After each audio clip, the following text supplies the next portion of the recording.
Winesburg, Ohio, by Sherwood Anderson. Departure, concerning George Willard. Young George Willard got out of bed at 4 in the morning. It was April, and the young tree leaves were just coming out of their buds. The trees along the residence streets in Winesburg are maple, and the seeds are winged. When the wind blows, they whirl crazily about, filling the air and making a carpet underfoot. George came downstairs into the hotel office carrying a brown leather bag. His trunk was packed for departure. Since 2 o'clock he had been awake, thinking of the journey he was about to take, and wondering what he would find at the end of his journey. The boy who slept in the hotel office lay on a cot by the door. His mouth was open, and he snored lustily. George crept past the cot and went out into the silent, deserted main street. The east was pink with the dawn, and long streaks of light climbed into the sky where a few stars still shone. Beyond the last house on Trunnion Pike in Winesburg, there is a great stretch of open fields. The fields are owned by farmers who live in town and drive homeward at evening along Trunnion Pike in light creaking wagons. In the fields are planted berries and small fruits. In the late afternoon in the hot summers, when the road and the fields are covered with dust, a smoky haze lies over the great flat basin of land. To look across it is like looking out across the sea.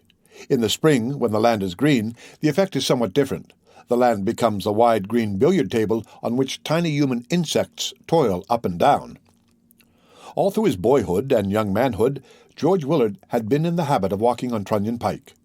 He had been in the midst of the great open place on winter nights when it was covered with snow and only the moon looked down at him. He had been there in the fall when bleak winds blew, and on summer evenings when the air vibrated with the song of insects. On the April morning he wanted to go there again, to walk again in the silence. He did walk to where the road dipped down by a little stream 2 miles from town, and then turned and walked silently back again. When he got to Main Street, clerks were sweeping the sidewalks before the stores. "Hey you, George, how does it feel to be going away?" they asked. The westbound train leaves Winesburg at 7:45 in the morning. Tom Little is conductor. His train runs from Cleveland to where it connects with a great trunk-line railroad with terminals in Chicago and New York. Tom has what in railroad circles is called an easy run. Every evening he returns to his family. In the fall and spring he spends his Sundays fishing in Lake Erie. He has a round red face and small blue eyes. He knows the people in the towns along his railroad better than a city man knows the people who live in his apartment building. George came down the little incline from the new Willard house at 7 o'clock. Tom Willard carried his bag. The son had become taller than the father. On the station platform, everyone shook the young man's hand. More than a dozen people waited about. Then they talked of their own affairs. Even Will Henderson, who was lazy and often slept until 9, had got out of bed. George was embarrassed. Gertrude Wilmot, a tall, thin woman of 50 who worked in the Winesburg post office, came along the station platform. She had never before paid any attention to George. Now she stopped and put out her hand. In 2 words, she voiced what everyone felt.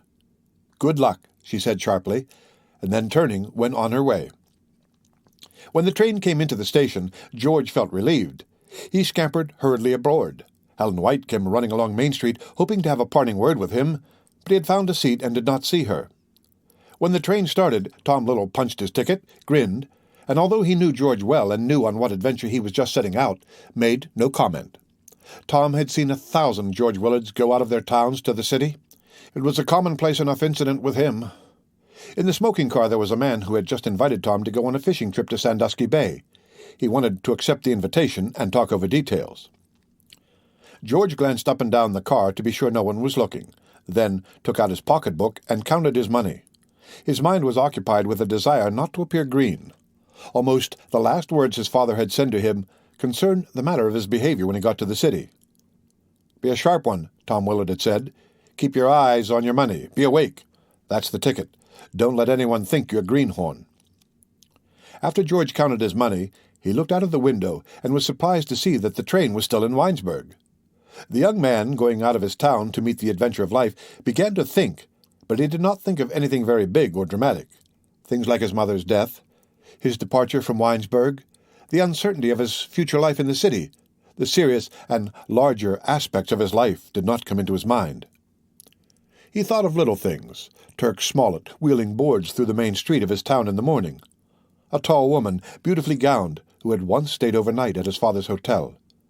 Butch Wheeler, the lamplighter of Winesburg, hurrying through the streets on a summer evening and holding a torch in his hand. Helen White, standing by a window in the Winesburg post office and putting a stamp on an envelope.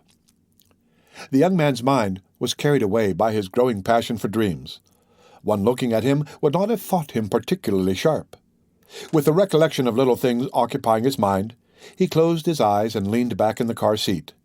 He stayed that way for a long time, and when he aroused himself and again looked out of the car window, the town of Winesburg had disappeared, and his life there had become but a background on which to paint the dreams of his manhood. The end of Departure concerning George Willard, and the end of Winesburg, Ohio by Sherwood Anderson.